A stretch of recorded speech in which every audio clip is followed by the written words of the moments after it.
نحمدہ ونصلی علی رسولہ الکریم اما بعد اعوذ باللہ من الشیطان الرجیم بسم اللہ الرحمن الرحیم۔ موبائل دیکھتے ہوئے ایک خبر جو ہے وہ فیصل آباد کی لوٹ سیل کے بارے میں نے سنی، تو جس میں عورتیں جو تھیں وہ کپڑوں کے لیے گتھم گتھا ہو گئیں اور لڑائی جھگڑا کیا، تو اس سے میرے ذہن میں آیا کہ دیکھیں قرآن و حدیث کی روشنی میں اس پر کچھ تبصرہ کیا جائے، تو لہٰذا ہم شروع کرتے ہیں قرآن کی روشنی میں کہ اللہ نے ہمارے لیے کیا احکامات صادر کیے ہیں کہ اس دنیا کی زندگی جو ہے اس کی کیا حیثیت ہے اور ہم نے کس طرح سے گزارنی ہے۔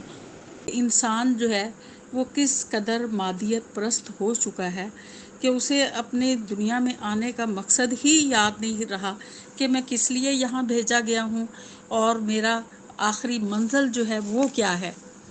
تو یہ دنیا جو ہے مومن کے لیے قید خانہ ہے،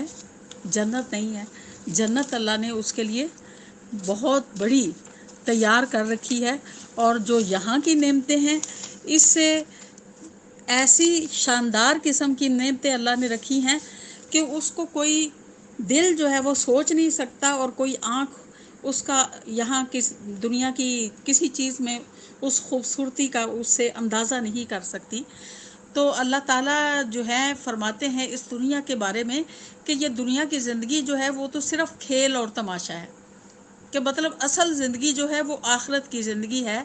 کہا گیا ہے کہ وَمَا الْحَيَاةُ الدُّنْيَا إِلَّا لَعِبٌ وَلَهْوٌ وَالدَّارُ الْآخِرَةُ خَيْرٌ لِلَّذِينَ يَتَّقُونَ أَفَلَا تَعْقِلُونَ، کہ اس دنیا کی زندگانی کی حقیقت اس کے سوا کچھ نہیں کہ پس کھیل اور تماشا ہے، اور آخرت کا گھر ہی بہتر ہے ان لوگوں کے لیے جو پرہیزگاری کے ساتھ زندگی گزارتے ہیں۔ کیا تم اس بات کو سمجھتے نہیں؟ اسی طرح سے پھر فرمایا انما ھذہ الحیاۃ الدنیا متاع وان الآخرۃ ہی دار القرار، کہ دنیاوی زندگی اور یہاں کا جو ساز و سامان ہے بس چند دنوں کے استعمال کے لیے ہے، اور آخرت ہی اصل رہنے کی جگہ ہے۔ اور پھر ایک جگہ فرمایا وَمَا الْحَيَاةُ الدُّنْيَا إِلَّا مَتَاعُ الْغُرُورِ، کہ دنیا کی زندگی جو ہے وہ صرف دھوکے کا سامان ہے۔ تو جب یہ میں نے خبر پڑھی تو مجھے انتہائی افسوس ہوا کہ انسان نے اپنی زندگی کا مقصد جو ہے وہ کیا بنا لیا ہے، اور اس کو اپنا ٹھکانہ جو کہ آخری ٹھکانہ ہے اس کو بھول چکا ہے۔ اور مختلف اللہ تعالیٰ نے قرآن پاک میں مختلف آیات میں یہاں کی زندگی کے بارے میں بتایا گیا ہے کہ یہ کیا ہے، کہ یہ صرف جب ہم قیامت کے روز اللہ کے سامنے کھڑے ہوں گے نا، اس وقت یہ لگے گا کہ جیسے دنیا میں ہم صبح کا ایک پہر گزار کر آئیں یا شام کا ایک پہر گزار کر آئیں، کہ مطلب اتنا نہیں ہوگا کہ ایک دن بھی گزارا ہے۔ تو آخرت کی زندگی جو ہے وہ نا ختم ہونے والی زندگی ہے۔ تو یہاں اللہ تعالیٰ نے ہمیں جو ہے وہ بتایا ہے کہ تم نے مسابقت کرنی ہے آخرت کی زندگی کے لیے، اس کی طرف دوڑ لگانی ہے، نیکیوں میں مسابقت کرنی ہے، نہ کہ گھٹیا اور حقیر چیزوں کے لیے ایک دوسرے سے آگے جو ہے وہ بڑھنے کی کوشش کرنی ہے۔ تو دنیا کی مثال تو اس طرح سے دی گئی ہے کہ جیسے کوئی دریا میں انگلی ڈالے اور انگلی نکال کر دیکھے کہ اس کے ساتھ کتنا پانی لگ کر آیا ہے۔ تو دنیا کی مثال صرف اتنی سی ہے۔ اور اسی طرح سے ایک دفعہ نبی صلی اللہ علیہ وسلم ایک راستے سے گزر رہے تھے کہ وہاں ایک کان کٹا بکری کا مرا ہوا بچہ پڑا ہوا تھا۔ تو نبی صلی اللہ علیہ وسلم نے صحابہ سے پوچھا کہ کیا تم میں سے کوئی ایک درہم کے بدلے میں اس کو خریدنا چاہتا ہے؟ صحابہ نے کہا یا رسول اللہ، یہ مردہ بچہ، ہم میں سے تو کوئی نہیں اس کو خریدنا چاہتا۔ تو نبی صلی اللہ علیہ وسلم نے فرمایا کہ دنیا کی مثال جو ہے اس بکری کے بچے سے بھی زیادہ حقیر ہے، کہ یہ دنیا جو ہے یہ کچھ بھی نہیں ہے، حقیر ترین چیز ہے۔ اس کا جب ہم اپنی جو ہے نفس پرستی کے تحت اس کو حاصل کرتے ہیں تو یہ ہمارے لیے عذاب کا باعث ہے، ثواب کا باعث نہیں ہے۔ تو اسی طرح سے